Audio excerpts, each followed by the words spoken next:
BioShock Bay itself is amazing piece of weird ideas. Yeah. And It's a floating theme park organized entirely around militarism, a projection of power and strength. We think of, our theme parks now and it's like,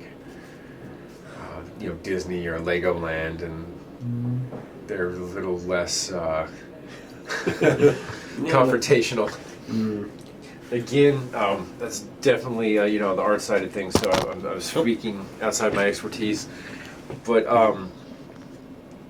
so for the art team all along, it's been important that they not just do steampunk, right? Because when they hear something like that, they think it provides a template.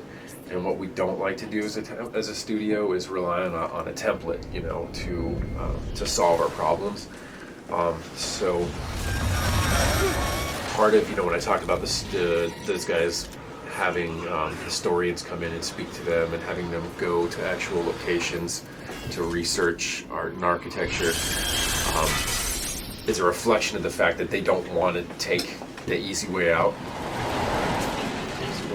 So that they don't want to just take something that's readily available and say, well, this is the tool that we needed to solve our problem. So they don't even really want to call it steampunk.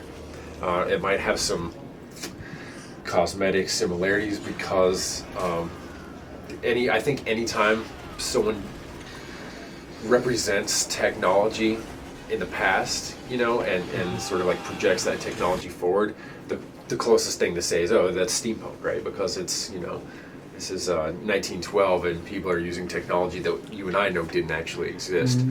But I think that's actually helped too, because just their ability to come up with something like Battleship Bay, a theme park mock beach in the sky with people running around in striped bathing suits and stuff, comes really from them just...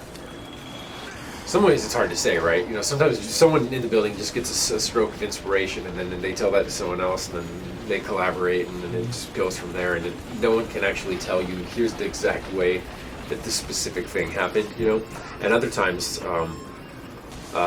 someone on our team or Ken might, or even level designers, working out like what the course of the level is going to be, will have a vision that just comes complete in an instant, and they're able to sell everyone on it immediately because everyone goes, wow, that's fantastic, let's do that.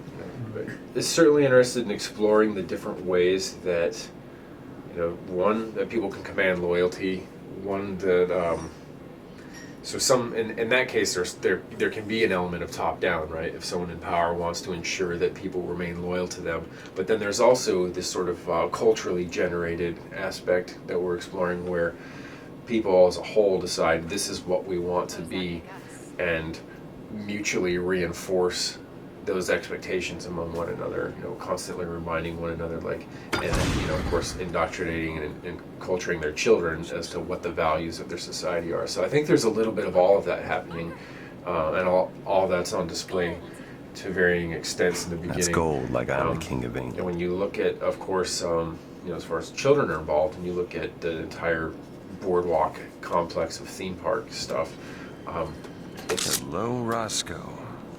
Hey, Booker. I'm trying to think of how to explain this. It's kind of like a microcosm of Columbia itself. What Columbia is to the larger world, Boardwalk is to the children of Columbia. It's saying, we're strong, we're vigilant. These are our values. We are going to make sure that we maintain our place in this society, and that our society maintains its place in the world. Columbia itself is a war machine. So it's not another direct relation is the you've heard of the Great White Fleet, which is what America had named its very first international deep sea blue water navy. It's called the Great White Fleet because it was painted entirely white, and it was America's first projection of international power. So we sent a fleet to the Philippines. Was that before or after the pacification of the Philippines? Yeah.